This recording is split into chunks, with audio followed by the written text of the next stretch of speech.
നമസ്കാരം. ശ്രീകൃഷ്ണ കഥാമൃതം ഭാഗം 599 599. ഓം ഗം ഗണപതയേ നമ. ഓം സം സരസ്വതേ സ്വാഹ. ഓം ശ്രീ ഗുരുഭ്യോ നമ. ഓം ശ്രീ രംഗനാഥ ശർമ്മണേ നമ. നാരായണ നാരായണ നാരായണ നാരായണ നാരായണ നാരായണ നാരായണ നാരായണ നാരായണ നാരായണ നാരായണ. ഓം ശ്രീകൃഷ്ണാർപ്പണമസ്തു. ഓം ശ്രീകൃഷ്ണായ പരബ്രഹ്മണേ നമ. ഓം ശ്രീകൃഷ്ണായ പരമാത്മനേ നമ. ഹരേ രാമ രാമ രാമ ഹരേ ഹരേ. ഹരേ കൃഷ്ണ കൃഷ്ണ കൃഷ്ണ ഹരേ ഹരേ. ശ്രീകൃഷ്ണ കഥാമൃതം ഭാഗം 599. ഇത് വലിയൊരു സർഗം ആണ് പറഞ്ഞുകൊണ്ടിരിക്കുന്നത്. അതായത് 3-4 എപ്പിസോഡായി. അതായത് 94-ാം സർഗം അക്രൂരൻ്റെ ഗോകുല യാത്ര. വൺ ഓഫ് ദി ബിഗ്ഗസ്റ്റ്, വളരെ ലെങ്തി ഒരു സർഗമാണ്. എന്തുമാത്രം ആനന്ദമാണ് ഇത് ഈ സർഗത്തിലെന്ന് ചോദിച്ചാൽ പറയാൻ പറ്റില്ല. അപ്പോൾ കഴിഞ്ഞ എപ്പിസോഡിൽ 96-ാമത്തെ ശ്ലോകമാണ് പറഞ്ഞു നിർത്തിയത്. അകറ്റില്ലെന്നതാണെന്നും അവിടേക്കു ദൃഢവ്രതം. അതായത് തന്നിൽ ഭക്തി അർപ്പിച്ചവരെ അകറ്റില്ല എന്നുള്ള ദൃഢവ്രതം എടുത്ത ആളാണ് ഭഗവാൻ. ആ ഭഗവാനെ തിരസ്കരിച്ചു കൊണ്ടുള്ളൊരു ജീവിതം വ്യർത്ഥമാണ് എന്ന് ബുദ്ധി പറഞ്ഞാൽ മാത്രമേ നമ്മൾ രക്ഷപ്പെടുള്ളൂ. അപ്പോൾ അവരവരിൽ നിക്ഷിപ്തമായിട്ടുള്ള ബുദ്ധിനെ സദ്ബുദ്ധിയാക്കി മാറ്റി ഈശ്വരപാദാരവിന്ദത്തിൽ അകമഴിഞ്ഞ കൂറും, അതിനായി ലോയൽറ്റി എന്ന് പറയും, ആ കൂറ് ഉണ്ടായാൽ മാത്രമേ ഭഗവാൻ നമ്മളെ അകറ്റാതെണ്ടിരിക്കുള്ളൂ. അകറ്റില്ലെന്നതാണെന്നും അവിടേക്കോ ദൃഢവ്രതം. വിഭീഷണനെ എമ്മട്ടിൽ ഓതിയല്ലോ ഒരു ഗൂത്തമൻ. വലിയൊരു ഉദാഹരണം പറഞ്ഞു. ഇനി നമ്മൾക്ക് 97-ാമത്തെ ശ്ലോകത്തിലേക്ക് പോവാം. കൈക്കൊണ്ടതാഴിക്കരയിൽ വെച്ചു കാരുണ്യവാരിധി കവീന്ദ്രൻ വന്നു പലരും പാടില്ലെന്നു ചൊൽകിലും. അപ്പോൾ ഞാൻ വിചാരിച്ചു ഇന്നലെ അടുത്ത ശ്ലോകം ഞാൻ ശ്രദ്ധിച്ചിട്ടുണ്ടായിരുന്നില്ലേ. അപ്പോൾ ഞാൻ പറയേണ്ടതൊക്കെ പറഞ്ഞിട്ടുണ്ട്. എങ്ങനെയാണ് വിഭീഷണനെ ഫേസ് വാല്യൂവിൽ ഭഗവാൻ ആക്സെപ്റ്റ് ചെയ്തത്. കാരണം ഭഗവാൻ സർവജ്ഞനാണ്, ഭഗവാൻ സർവവ്യാപിയാണ്. ഓരോ ജീവജാലങ്ങളുടെയും ഹൃദയകമലത്തിൽ ഇരുന്ന് അവരവരുടെ പാപപുണ്യങ്ങൾക്ക് അനുസരിച്ചിട്ടുള്ള കർമ്മത്തിൻ്റെ ഗതിവിഗതികളെ പ്രോത്സാഹിപ്പിക്കുന്ന ഭഗവാനെ ആർക്കും ചതിക്കാൻ പറ്റില്ല. ആ ഒരു ധാരണയാണ് മായ എന്ന് പറഞ്ഞത്. എനിക്ക് ഭഗവാന്റെ കണ്ണ് കെട്ടാൻ സാധിക്കും എന്നുള്ള വ്യർത്ഥമായ ചിന്താഗതിയാണ് നമ്മളെ നരകത്തിലേക്ക് നയിക്കുന്നത്. അപ്പോൾ ഇവിടെ ആ കഥ പറയുന്നുണ്ട് കുറേശ്ശെ.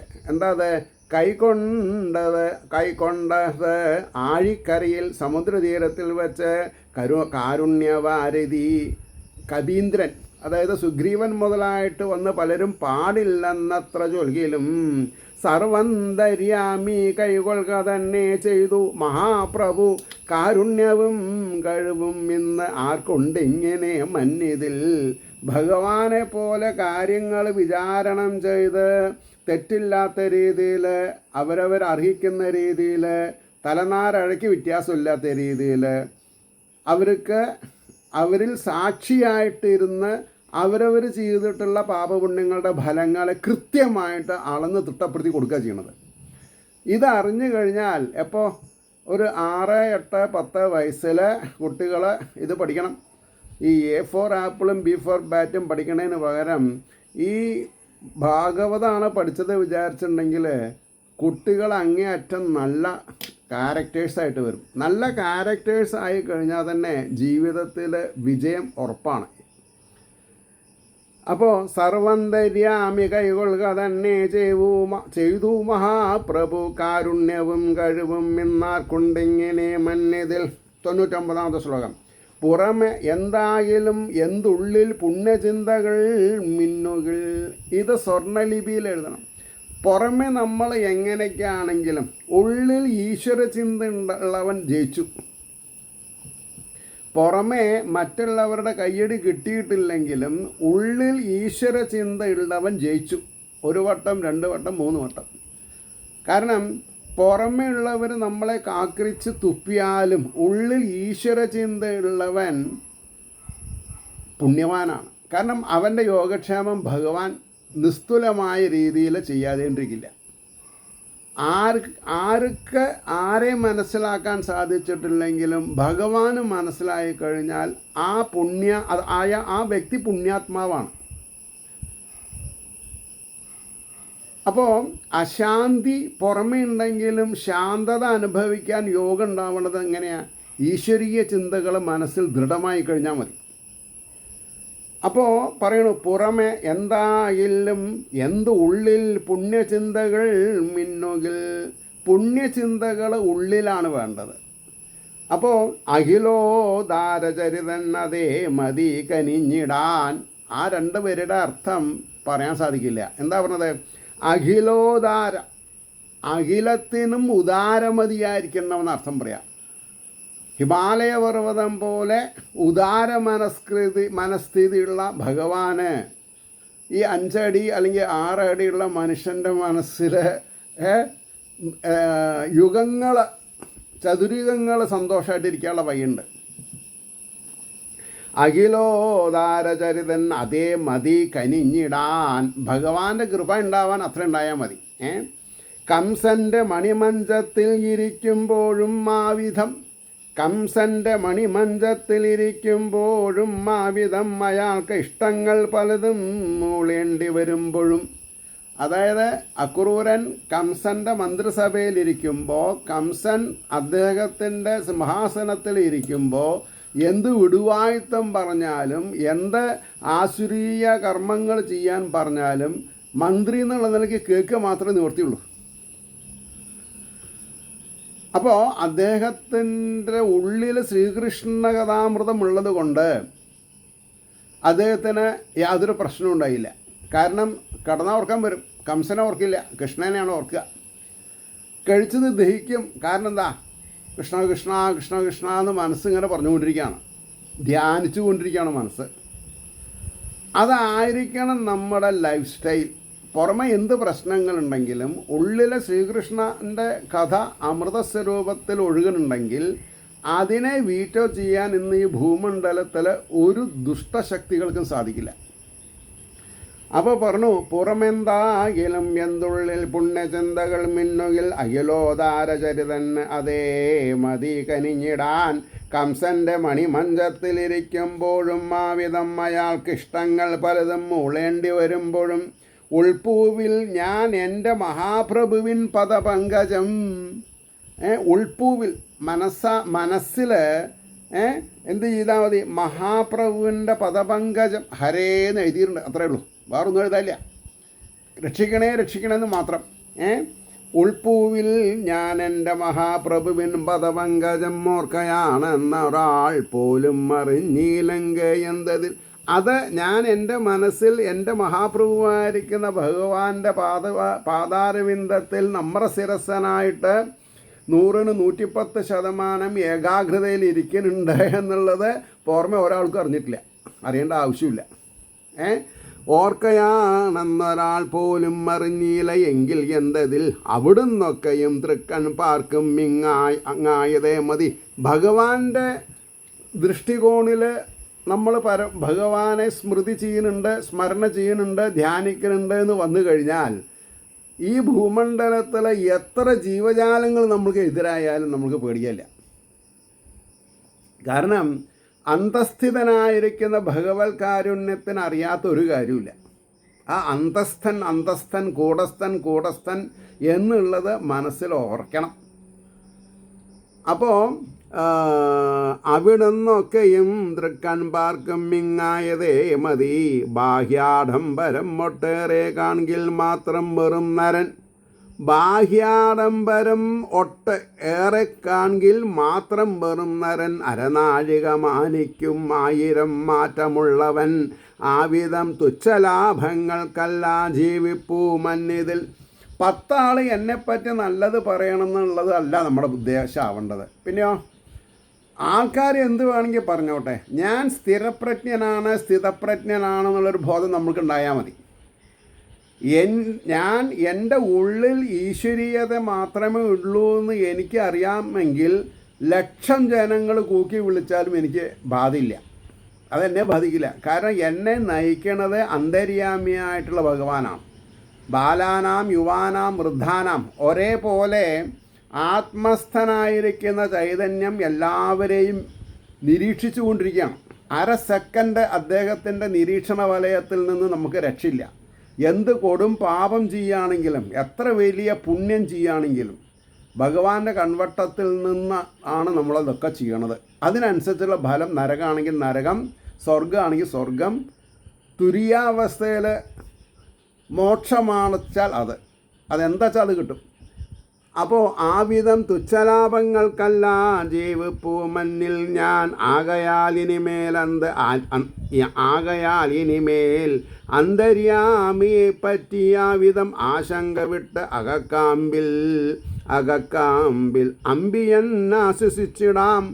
ഉള്ളിൽ സ്നേഹമസൃണമായിട്ട് ജീവിക്കുക, ഭഗവാനോടുള്ള പ്രതിപത്തി ചെയ്യുക, വേണമെങ്കിൽ അവിടെ നിഷ്കരുണം എന്ന് പറയാം. അതായത് ബാഹ്യചിന്തകളെ നിഷ്കരുണമായിട്ട് മാറ്റി നിർത്താൻ സാധിക്കണം.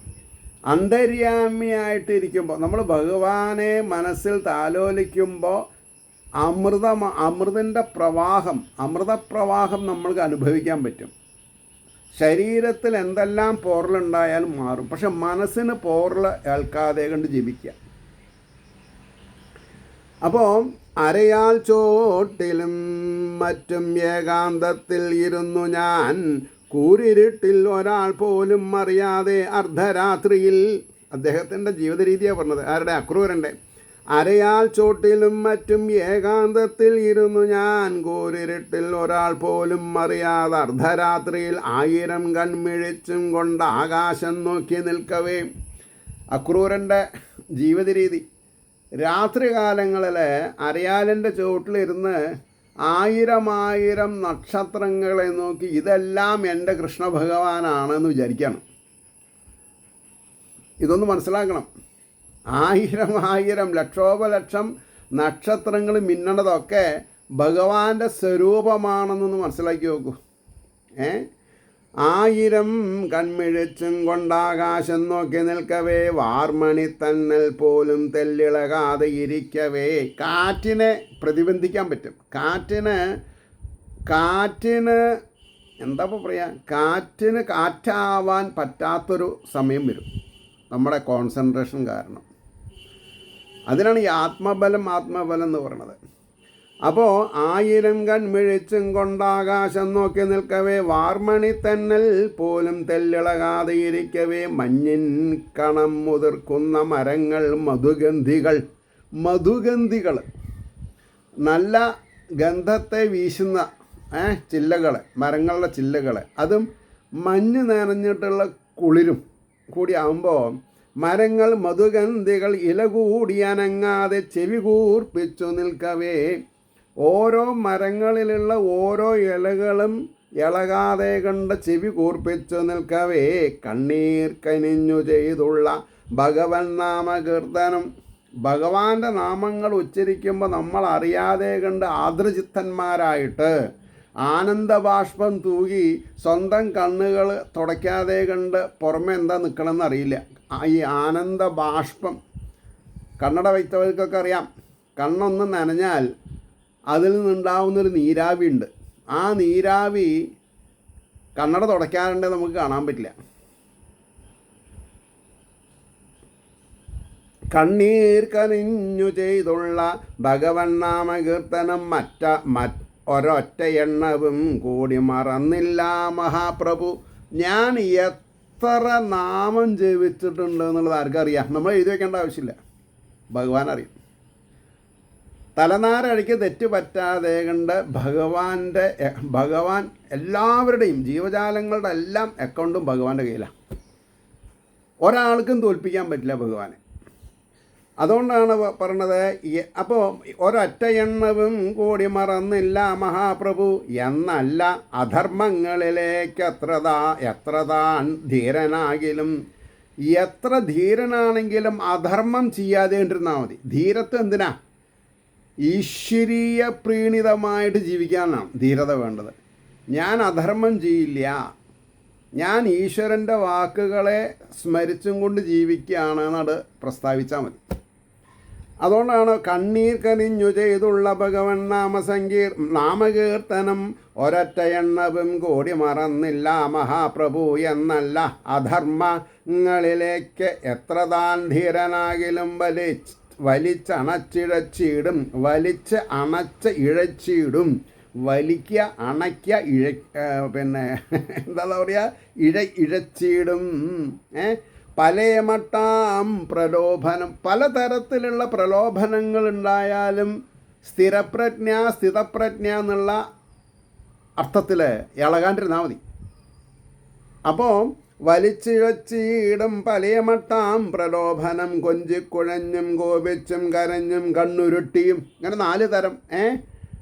നോക്കൂ, കൊഞ്ചിക്കുഴഞ്ഞും കോപിച്ചും കരഞ്ഞും കണ്ണുരുട്ടിയും വെറും ദുർബലനാം എന്നെ വീണ്ടും വീണ്ടും എതിർക്കവേ.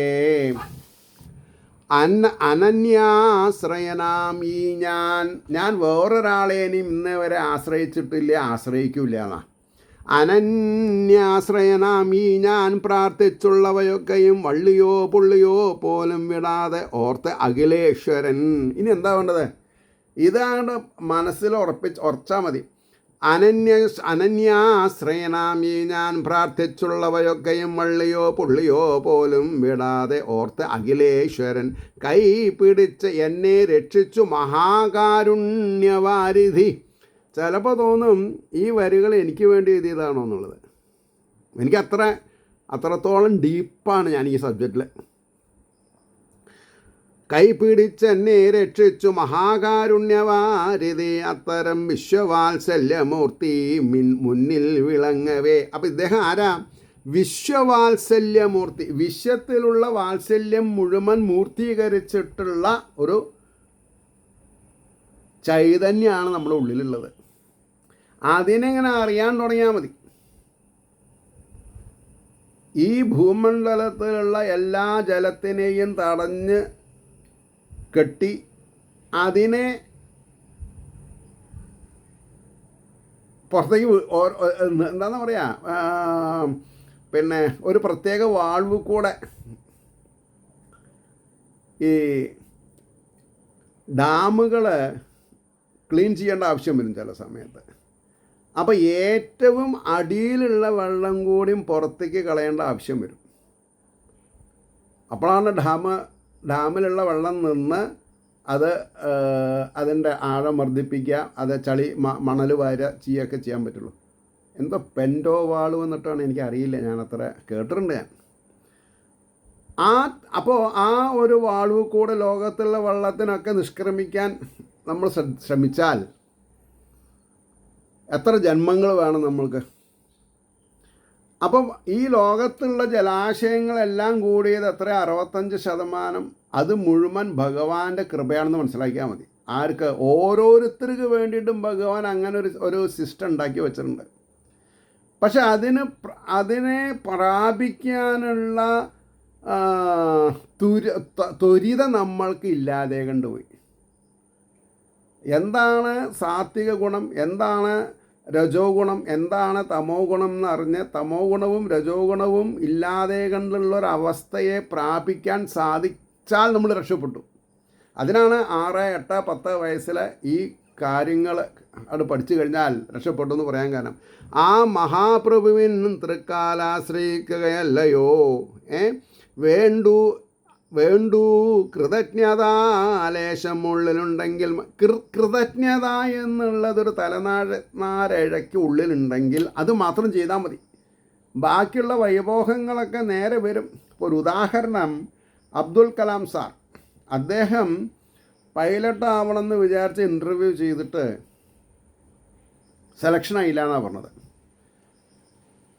അപ്പോൾ വലിയൊരു കുന്നിൻ്റെ മുകളിൽ ഒരു സ്റ്റേഷനിൽ വെച്ചിട്ടാണ് ഇൻ്റർവ്യൂ. ചാടി ആത്മഹത്യ ചെയ്താലോ എന്ന് കൂടി വിചാരിച്ചു എന്നാണ് പറഞ്ഞത്. അപ്പോഴാണ് വിദൂര ദൂരത്തുള്ള ഏതോ ഒരു ക്ഷേത്രത്തിൻ്റെ മീനാറിൽ നിന്ന് ഒരു ലൈറ്റ് കാണുന്നത്. അത് അദ്ദേഹത്തിനെ ആകർഷിച്ചു എന്നാണ് പറഞ്ഞത്. അങ്ങനെ എത്രയോ മീനാറുകളിൽ ലൈറ്റുകളുണ്ട് നമ്മളെ ആകർഷിക്കാൻ. പക്ഷെ നമ്മൾ ഉയരത്തിൽ ചിന്തിക്കണില്ല. നമ്മൾ ഉയരത്തിൽ ചിന്തിക്കുമ്പോഴാണ് അറ്റ കയ്യിന് ഈ ശരീരം ഇനി പരിപാലിക്കേണ്ട ആവശ്യമില്ല എന്ന് വിചാരിക്കുമ്പോഴാണ് ഇതേമാതിരിയുള്ള മീനാറുകളിലെ ലൈറ്റുകൾ നമ്മൾക്ക് വഴികാട്ടികളായി തീരുക.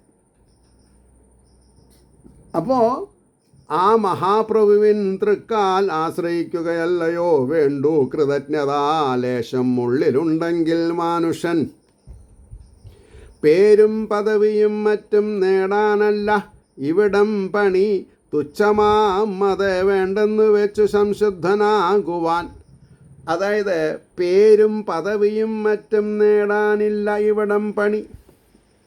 ഇത് മനസ്സിൽ വെച്ചിട്ടാണ് എൻ്റെ അഭിവന്യ ഗുരുനാഥൻ എന്നോട് പറഞ്ഞത്, ചെറുക്കാൻ നീ പ്രൊഫഷണലായിട്ട് പോകേണ്ട, അമേച്ചറായിട്ട് ഇരുന്നാൽ മതി എന്ന് പറയാൻ കാരണം പദവികളും പിന്നെ പേരും കിട്ടാനല്ല, അതിനെ വേണ്ട വയ്ക്കാനാണ് പണിനാ. ആലോചിച്ച് നോക്കൂ, ഇതിൻ്റെ ഡെപ്ത് എന്നാ ആലോചിച്ച് നോക്കൂ. അങ്ങനൊരു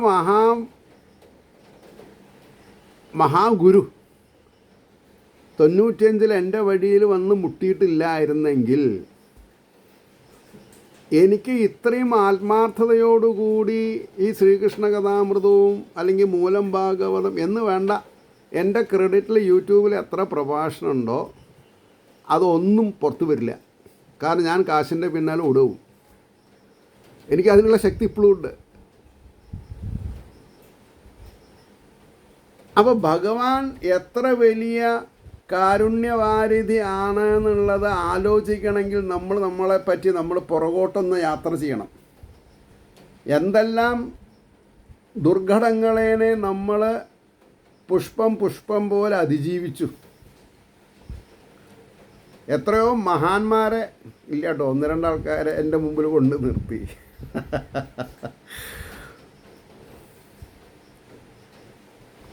അപ്പോൾ തുച്ഛമാമത് വേണ്ടെന്നു വെച്ച് സംശുദ്ധനാകുവാൻ. ഈ സംശുദ്ധനാവുമ്പോഴാണ് ഫ്രീ സർവീസ് വരുള്ളൂ. സംശുദ്ധത ഇല്ലെങ്കിൽ ടോക്കൺ എടുത്തിട്ട് വരാൻ പറയും. ഇത്ര രൂപ മാസം ഗൂഗിൾ പേ ചെയ്താൽ നിങ്ങൾക്ക് തുറക്കാവുന്ന അക്കൗണ്ട് പറഞ്ഞിട്ടുണ്ട്. എത്ര ആൾക്കാർ തുച്ഛമായ വിദ്യ വിറ്റ് കോടീശ്വരന്മാരായിട്ടുണ്ട്. അപ്പോൾ തുച്ഛമാമത് വേണ്ടെന്ന് വെച്ച് സംശുദ്ധനാകുവാൻ സർവേശ്വരൻ്റെ തൃപ്പാദപത്മം വിശ്വൈക പാവനം. ഈ വരികളൊക്കെ ഒരു 6, 8, 10 വയസ്സിൽ വായിച്ച് പഠിച്ചാലത്തെ സ്ഥിതി എന്താ?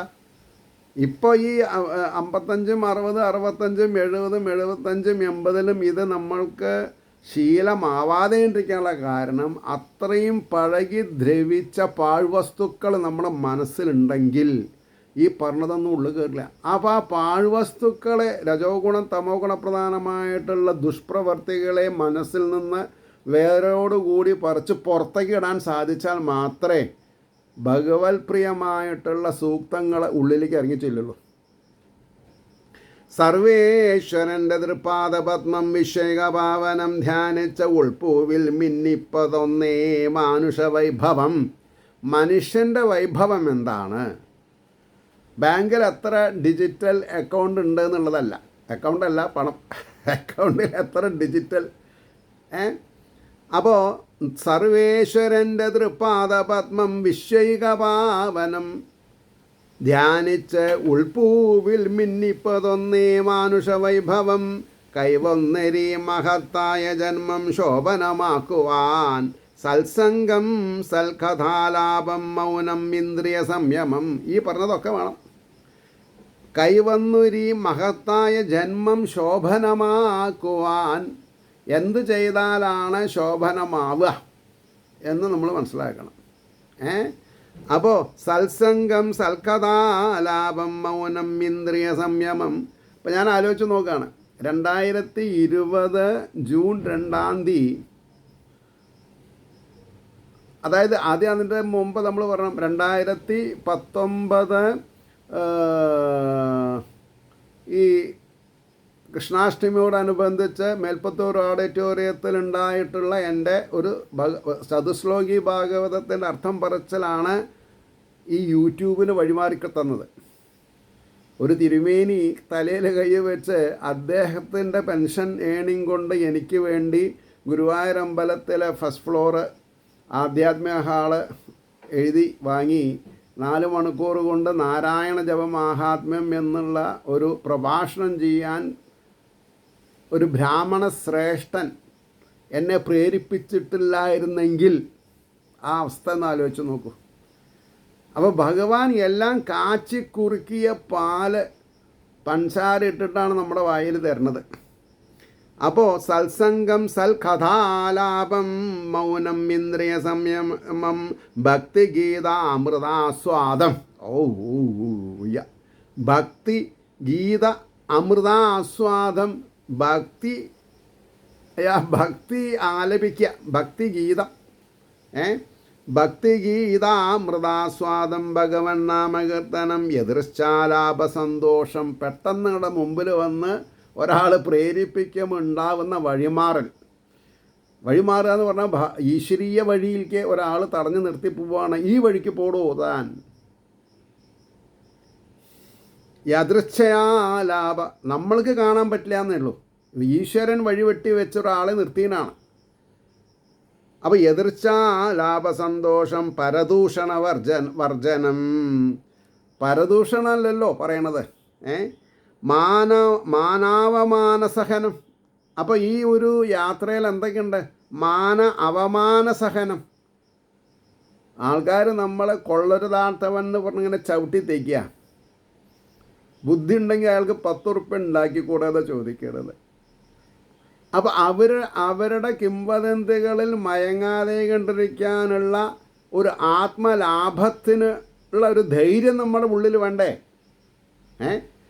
മാനാവമാനസകനം മുതലായ പലേതരം ആത്മസാധന ചെയ്തും കൊണ്ട് ആയുഷ്കാലം മുഴുക്കയും, ഈ ജന്മം മാത്രമല്ല വരാൻ പോകുന്ന ജന്മങ്ങൾക്ക് കൂടി ആയുഷ്കാലം എത്ര ജന്മമുണ്ടോ അത്ര ജന്മത്തെ ആയുസ്സിനെ തെറ്റായ വഴിയിൽ പോകാതെ കണ്ടിരിക്കാനുള്ള ഒരു കോൺക്രീറ്റൈസിങ് പ്രോസസ്സാണ് ഈ ആത്മീയ ഗാനാലാപ അമൃത ആസ്വാദനം.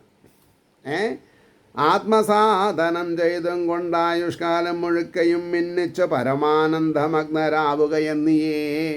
ഈ പരമാനന്ദമഗ്നരാവുക എന്നുള്ളത് എക്സ്റ്റേണൽ പ്രോസസ്സല്ല, ഇൻറ്റേർണൽ പ്രോസസ്സാണ്. ഭഗവത് പാദാരവിന്ദങ്ങൾ ബാലാഗ്രശതഭാഗസ്യ വിസ്തരസേകോ ജീവ എന്ന പ്രമാണം പോലെ നമ്മുടെ ഉള്ളിലാണ് ഇരിക്കുന്നത്. അപ്പോൾ അതിന് ഭാര്യയ്ക്ക് ഭർത്താവും വേണ്ട, ഭർത്താവിന് ഭാര്യയും വേണ്ട, ആത്മാനന്ദം അനുഭവിക്കാൻ. അപ്പോൾ ആത്മാനന്ദ തുന്തില മനോഭാവത്തോടു കൂടി ഇരിക്കുക. തുന്തില മനോഭാവം എന്ന് പറഞ്ഞിട്ടുണ്ടെങ്കിൽ സമഭാവനയിലിരിക്കുക. അപ്പോൾ മിന്നിച്ച പരമാനന്ദമഗ്നരാവുക എന്നിയേ സ്വപ്നം നിരത്തി വെച്ചുള്ള മുക്കുപണ്ടങ്ങൾ വാങ്ങുവാൻ. സ്വപ്നം നിരത്തി വെച്ചുള്ള മുക്കുപണ്ടങ്ങൾ വാങ്ങുവാൻ മിനക്കെടുകയില്ലേതും മികച്ച മതിശാലികൾ. മികച്ച മതിശാലികൾ. മതിശാലികളെന്ന് പറഞ്ഞാൽ മനസ്സിന് എന്താണ് പറയുക, സംയമനഭാവത്തിൽ എത്തിക്കാൻ സാധിച്ചാൽ മതി. കുഴി കണ്ടാലും കുന്ന് കണ്ടാലും നിമ്നോന്നതം എന്നാണ് മലയാളം ഭാഷ. നിമ്നോന്നതം, നിമ്നം ഉന്നതം. ആരാണ് എന്തുകൊണ്ടാണ് ഭഗവാൻ അർജുനന് സാരഥിയായത്? നിമ്നോന്നതങ്ങൾ, ഇറക്കവും കുഴിയും കുണ്ടും കുഴിയും നോക്കിയിട്ട് രഥത്തിനെ നിയന്ത്രിക്കാൻ സാധിക്കണം. അപ്പോഴാണ് നല്ലൊരു യോദ്ധാവിനെ ശത്രുക്കളെ പോരിൽ എതിരിടാൻ സാധിക്കും. അപ്പം മിനക്കെടുകയില്ലേതും മികച്ച മതിശാലികൾ ബാല്യം മുതൽക്കേ ഭഗവത് പാദപത്മത്തിൽ ഈ വിധം. ഇതെപ്പോൾ വേണം? ബാല്യം മുതൽക്ക് മനസ്സിലുറക്കണം എന്നാണ്. ബാല്യം മുതൽക്കേ ഭഗവത് പാദപത്മത്തിൽ ഈ വിധം ഒരു നാളും വിടാനാവാത്തൊരു ബന്ധം മഹോജ്വലം. ഒരു ദിവസമെങ്കിലും ഒഴിവാവാൻ പാടില്ല. സദാസേവ്യ സദാസേവ്യ. ഒരു നാളും വിടാനാവാത്തൊരു ബന്ധം മഹോജ്വലം അകാരണം എനിക്കെന്തോ ഭാഗ്യത്താൽ അല്ല കേവലം കായാമ്പൂവളി വർണ്ണൻ്റെ കനിവാൾ താനുദിച്ചതാം. നമ്മൾക്ക് ഈ ലോട്ടറി അടിക്കണ കൂട്ടത്തിലുള്ളതല്ല അത്. ഭഗവാൻ കരുതി കൂട്ടി നമ്മൾക്ക് തരുന്ന ഒരു പദവിയാണ് ഭക്തി. ഭക്തിയുടെ സ്രോതസ്സ് ഭഗവാൻ തന്നാൽ മാത്രമേ നിലനിൽക്കുള്ളൂ. ഒരു നാളും വിടാവാന. ഇപ്പം നല്ല മഴ പുറത്ത്, നിങ്ങൾ കേൾക്കുന്നുണ്ടോയെന്ന് എനിക്കറിയില്ല. ഇവിടെ നിർത്താം, 30 മിനിറ്റായി. അപ്പോൾ ഒരു നാളും വിടാനാവാത്തൊരു ബന്ധം മഹോജലം അകാരണം എനിക്കെന്തോ ഭാഗ്യത്താൽ അല്ല കേവലം കായാമ്പൂളി വർണ്ണൻ്റെ കനിവാൾ താനുദിച്ചതാം. അത് വേണം.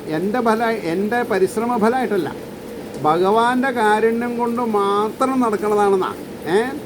അപ്പോൾ ഭഗവത് പാദ സാന്നിധ്യം എത്തിച്ചുള്ളതു മട്ടിലായി കായാമ്പൂവളി വർണ്ണൻ്റെ കനിവാൾ താനുദിച്ചതാം ദേവർഷി മുതലായോർ തൻ അനുഗ്രഹം മതീവിധം.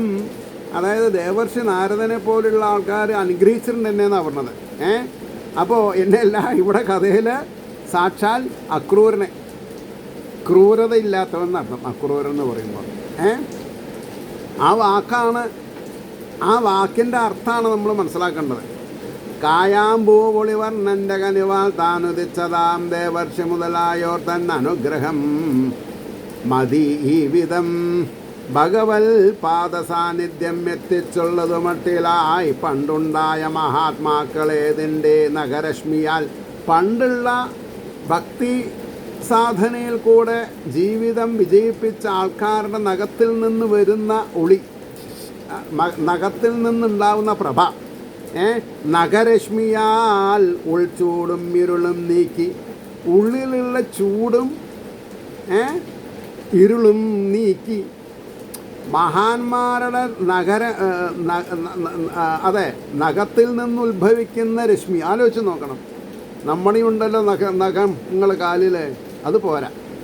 മഹാന്മാരുടെ നഖത്തിൽ നിന്ന് പുറപ്പെടുന്ന രശ്മി ഉൾച്ചൂടും ഇരുളും നീക്കി മിന്നും ആ പദപങ്കജം, ഭഗവാന്റെ പദപങ്കജം. പുരാരിയും പൂമകനും.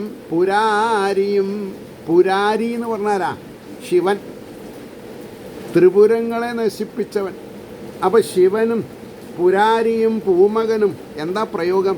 പൂമകൻ എന്ന് പറഞ്ഞാൽ താമരപ്പൂവിലിരിക്കുന്ന ബ്രഹ്മാവ്. ഇവിടെ പുരാരി എന്ന് പറഞ്ഞാൽ ശിവൻ. ശിവനും ബ്രഹ്മാവും പുകൾ പൂണ്ടു മുനീന്ദ്രരും പൂജിക്കും മുകിൽ വർണ്ണൻ്റെ മുഗ്ധപാദാപയോരുഹം.